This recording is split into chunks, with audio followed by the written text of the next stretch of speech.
Hello everybody, this is Diane. I am going to do another collection of prompts from Ready Set Stash. Today I'm going to be showing you 3 of the prompts, 2 from September, 1 from October. So I'm really having fun with this, Meg, and these are things that I've been wanting to do, and you have just motivated me to get at it. So let me just tell you that my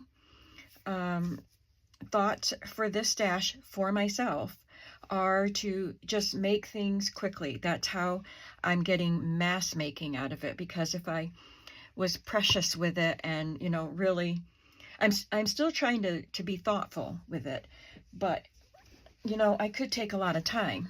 And I did take more time with the first one when I did these tags. I spent just a little bit of time, but these still didn't take very long. But the ones that I'm doing today are pretty quick because I want to build a stash. I want to create ephemera that's all ready to go in future journals. So we have already done fabric tags. This is the September prompt list. Fabric tags, master boards, and ephemera using children's book illustrations, which I'm going to be doing some more of that today. So today, the first one I'm going to show you is large and or shaped journaling cards. I will have some of each. I was so excited about this one. I couldn't sleep last night. I went to bed and I didn't feel tired at all. Of course, I felt tired all day till I went to bed. So I got up and I worked on 2 of these prompts. The first one was the large and or shaped journaling cards. So what I've done so far, and I'm going to show you the finished product at the end of this journal. I'm going to cut these things out and I'll be back to show you. So I just wanted to show you what they look like in process. I thought these would be too boring for me to do on video because I'm just gluing and cutting. So I just went through my stash of children's book illustrations, and I have some vintage magazine illustrations in here also. And I took some cardstock and just kind of laid things out until I had what I wanted. So a lot of these are cards. That's what the prompt was for cards. But these 2 are going to be pockets, and they will be shaped pockets. I will leave orange border around them, but they will be shaped. And this can be a journaling card, or it could be a tuck spot. These are from vintage Alice and Jerry books, and I think they were from paperback versions, and they were larger format.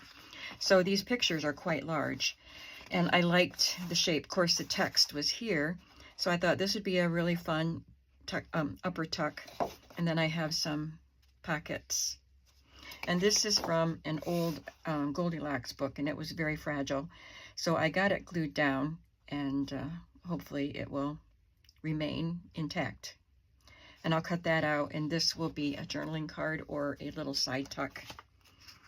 There's a pocket, but I know the prompt is for cards. So here is a card, large journaling card. I had some pages that were already partially cut, so I just glued on what would fit. Same with this. I had already glued something on here, but I put this pocket on, and then this can be a little journaling card. I will cut closer around her and make it a cute little journaling card. Some large journaling cards from Alice and Jerry. This is from a different book. That can be a journaling card or a tuck spot. This is from a sewing pattern, so I will cut closer around her and make her a little paper doll journaling card. Some more journaling cards. I love these Alice and Jerry illustrations. I just got a stack of this light yellow cardstock from someplace not too long ago. Over the summer I got them. Don't remember where I got them. I like this. They looked and they looked and they looked and they looked. They're in the toy store. More Alice and Jerry and an Eloise Wilkin. So I'll cut closer around her too, and she will be a journaling spot. I probably won't cut too much more into that. I like the shape of that for a journaling card. Right. That's what I meant to say. This can be a journaling card, one of the shaped ones, and then some large journaling cards. some really large journaling cards. These are fabulous. I love those illustrations. Then I got into my magazine images. Some of these aren't glued down at this point. I glued her, but then I just set these down here. So this will be a journaling card or a tuck spot. This will be a really fun journaling card tucked into a pocket. I will cut all the white off it. And this will be a pocket, and this was on it somewhere here. It was attached, but I thought it was too wide, so I cut it off, and I'll make this into a journaling card to tuck into that pocket. These are not glued down, but I love this cheer lady. So she could be a very large journaling card or a pocket. Depends on the size of the journal I want to use her in. And some lemons here. And this goes with her, but it can be a journaling card. Not with that. If that's a pocket, this would be too small to go in there, but it'll just be a journaling card. I love this page. We've got 2 Hydrox ads. So here's a shaped, well, they're all shaped journaling cards, because they're not just square. This one looks square, but it's angled. And more shaped and large journaling cards.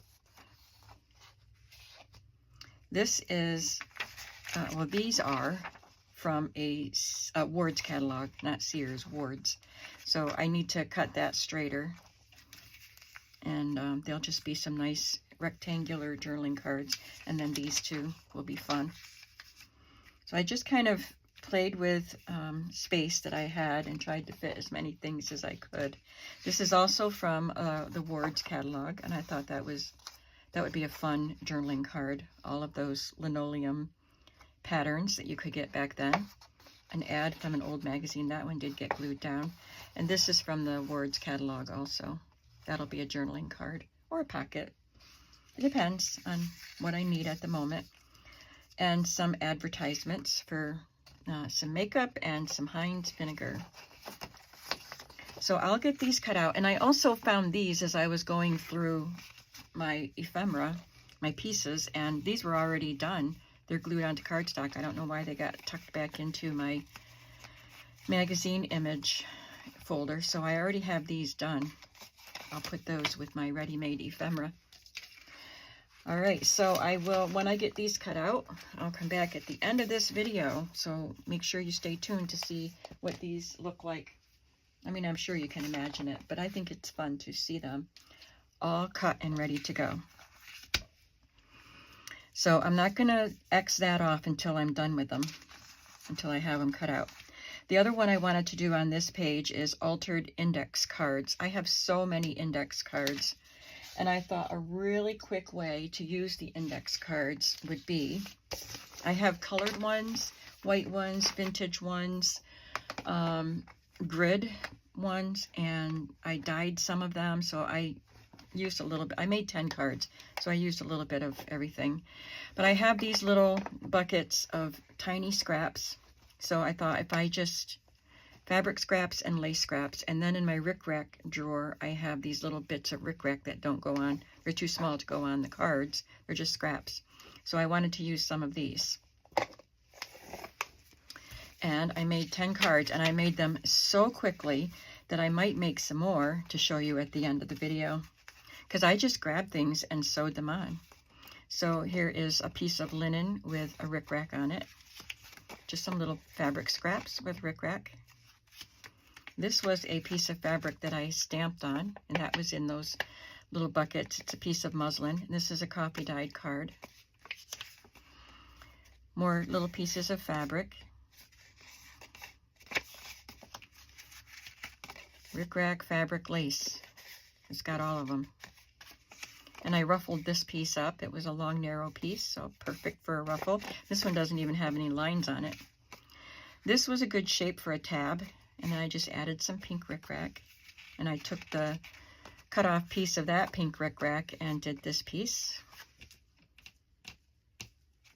Little scrap of some lemon fabric, just by itself, and two little fabrics, coordinating fabrics. So that's 10 index cards that I did in minutes. So I will check this one off, although I do want to make some more. I think I'll make another 10 of those. And then here is, well, let me see what else I want to do on here before I retire it. Altered paper clips, wallpaper, ephemera, envelopes, Franken paper, stamped ephemera. I might do some sewing notion ephemera, so I still have quite a bit to do here. And here are the October prompts, and it's already October 7th, and I haven't actually really looked at this. I knew that there were ruffles, and I wanted to do fabric ruffles, so that's what I did. But I didn't remember what else was on here. We have journal toppers. I probably won't do one of those because I think I would rather do them. If I'm going to do a journal topper, I've only done one in my whole journal making career. That's just a piece that is decorative, however you want to decorate it, and it's got some ribbon or some kind of a tie. And so you lay it on top of the journal and then tie it around it. And that's the decorative piece on your journal. And then you can untie it and take it off and still see the book cover. So that could be on a pretty fabric that you don't want to hide, or a vintage antique book cover that you want to still be able to see. But then you put a decorative piece on top that is removable. So I would rather do that as I go, not have them in my stash. Scrappy ties I would like to do. Bead dangles or charmed paper clips. I could do some of those. Tuck spots. Well, I guess I did that with those things I glued on, the large things I glued on. Library pockets, fabric flips, fabric clusters, sample cards or swatch cards. They're fun. Could be fabric paint or wallpaper. Trouble is, I would want to make all of them. Scrap bust, a 6x6 or 8x8 paper pad. Art papers with stenciling, brayering, or dyeing. So I could do any of those. Napkin decoupage papers and cards. I don't do a lot of that, but I do have some napkins. So I think it would be good for, I have a few. It would be good for me to get them out, see what I have, and see what I'd like to do with them. And then we have the ruffles. So let me show you the ruffles. It said paper or fabric, and I wanted to do fabric. So I have this basket that has strips of fabric in it, this roll. So I think I will cut some of this off and make a ruffle, a long ruffle with it that I can cut off. I also have just some fabric strips that I've gotten in vintage fabric bundles at flea markets, and some I made. I bought this fabric and I tore that into strips years ago. And just, I don't know where I got them all. These I purchased, but I'm not going to ruffle them up because they have that cute little girl. So any of these, except for those little girls, can be made into fabric ruffles. They're different widths, and that's a nice thing to have. I also have in this basket these pieces that are strips, but they're not that long. So I'm saving those to just put on the edge of a page or something like that. I could ruffle them, but they would make a pretty small ruffle. And I have these that are the starched ribbon, so I'm not going to use those. Wonder if I wet them, if the starch would wash out. This came wrapped around something that I purchased, probably from Etsy. It came wrapped around the package, I think, and it's nice and long. So I'm saving that. I might use it to tie a journal with. Some more of the starch stuff. And then this is on a roll too, like this, but it's narrow, so I don't think I'll use that. But I still have some that I can use to make fabric ruffles, these pieces here. And this piece is long enough and it's the right width, but I like the pattern on it. This was also tied around something that I purchased, but I love the pattern, and I would rather use it in such a way that you can still see the pattern clearly. So here are the fabric ruffles that I made. This is a shorter one, which is fine. Sometimes you don't want it to go the whole length of the page. This is a long one. Oh no, it's not. It's not as long as I thought it was. But it's long. It's long enough for a whole page. I'll probably have to end up cutting it off. I like them with the small pattern, but this one has a large pattern, and that's lovely too. I'll show you how I do it in just a second. Like just here, you won't see it on my sewing machine. That's a longer one. You have this one. I like the width of this one. It's a nice long one.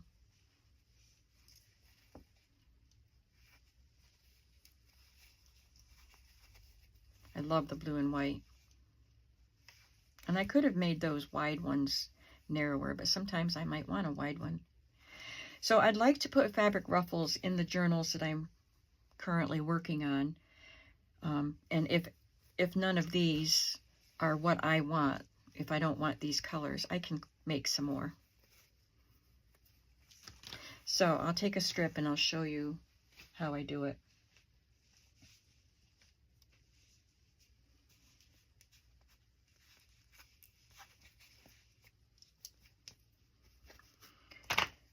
So this would be under my sewing machine. I just pinch it up so that the fold is facing down. And that way the sewing machine is going to go this way. If I did it this way, then the foot on the sewing machine would want to, you know, push it forward. So I do it. And this is pretty common sense, so you might not need to know this, but I'm showing you anyway. Fold it this way, and I usually like put my needle down in it, and then I'm ready for the next one, because once you put the foot down, when you're that close to it, you can't fold it up because you can't get it under the foot. So I have 2 folds ready to go before I start sewing, and then I'll sew and stop, and then pinch it up, and sew and stop, and keep going until I get to the end. Whether you backstitch or not is up to you, because you'll probably end up cutting it, so you cut off the backstitched part anyway. So you can always backstitch it after you cut it. So that's what I have done so far. So hopefully I'll be back with some cut tags and tuck spots, and maybe some more of these cards. So don't go away. I'm back with the finished projects. Here are not 10, but 12 more of the index cards. I just continued adding some fabric and some rickrack and trims to various index cards. This is just a little snippet of some embroidered fabric that I've been saving. I'm not really sure what it was, a part of a quilt, I think. That's from a Dick and Jane fabric. This one, I didn't want to cut this piece of fabric in smaller, so I just wrapped it around the card, and there's a little pocket on each side of the card. This has a little bit of fringe on it. And then these were 10, and then these little measuring tapes caught my eye that are on a little tiny shelf near my sewing machine. So I thought, well, let's use some of those. So I did 2 extra ones. This is a Tim Holtz measuring tape. It's not cloth. I'm not sure what it's made out of. And this is fabric, and I don't know. I don't remember if it's new or vintage. I think it's a new crafty item thing, but I added a tab to that. So those are cards. So now I have, with the 10 I had made originally, I have 22 index cards in my stash. Now I finished gluing and then cutting out all of these cards, and they are for the large and or shaped journaling cards for the September prompts, and then some of them are tuck spots for the October prompts. So let's take a look at them. What a nice collection here. A vintage catalog of linoleum. Isn't that neat? Very 70s. Also from a magazine, from children's books.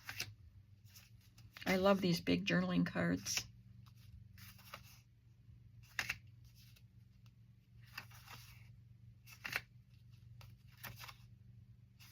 Those are all from Alice and Jerry books. As I said earlier in this video, it was a paperback, larger format book. This is from a 1930s children's reader. And I'm not sure what this came out of, but it's the little part of the little poem from Curly Locks. Curly locks, wilt thou be mine? This part says, thou shalt sit on a cushion and sew a fine seam, and feed upon strawberries, sugar, and cream. They looked and they looked and they looked and they looked at the toy store.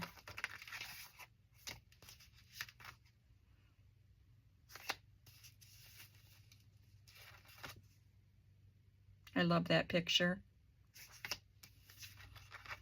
This is also from that old catalog with some chenille bedspreads.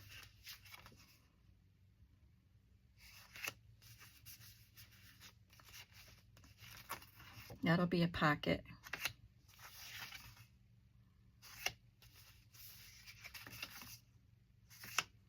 And an upper tuck. And some of these will be tuck spots, and like that one would probably be a tuck spot. And this one would be a tuck spot, and this will go in it because it goes with this ad for Tide. I love those 1940s and 50s women from the ads. This could be a tuck spot or a journal card. That's a pocket from a children's book, and that's a pocket. This would be a tuck spot. And probably that would be a tuck spot. And that. And this could be a tuck spot or a journal card. I'd love to use it as a journal card if I have a book big enough. And this could be either.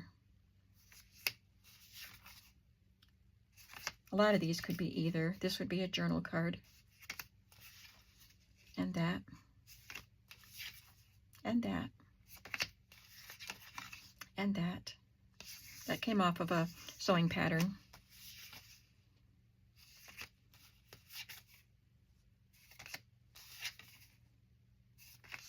These are journal cards. At least that's what I would use them for, I think. But most of them could also be used as a tuck spot. I would love to use this as a journal card, but it would be a great tuck spot because it would just be great to be visible on the page instead of stuck in a pocket, you know. And this goes with it. So I would use it somewhere in the same magazine, maybe on the opposite page somehow. Put it in a little pocket. I love this as a journal card. And this. And this. That could be a fun tuck spot too. Journal card. And journal cards. So, fun, fun, fun. So far, this is my pile of ephemera from these challenges. And I will link Meg's channel below, so you can go to her channel and you'll see this image on her video thumbnails, so you can find the videos for these. And then you'll find hashtags. It is a hashtag Ready Set Stash, so if you just look for hashtag Ready Set Stash, you'll find her videos and others that are using the hashtag. And I hope you will. I hope you will find some fun things that you can do with your stash. So we can check off large and or shaped journal cards. I did some of both. Okay, and tuck spots. Thanks for watching, and I don't know which one I'll do next. I still have some to do for the September prompts, but I want to actually do some from October too, during the month of October. Oh, I did fabric ruffles. I forgot to show you those. I mean, I showed them earlier, but along with this, we have all those fabric ruffles. Okay, this is so much fun. I could just keep going, but I need to work on the journal too. So I'm going to do that now, and I hope you'll come to see that video too. It's a start to finish journal project. So the next step will be on video for you to see. Thanks for watching. Have a creative day. Bye.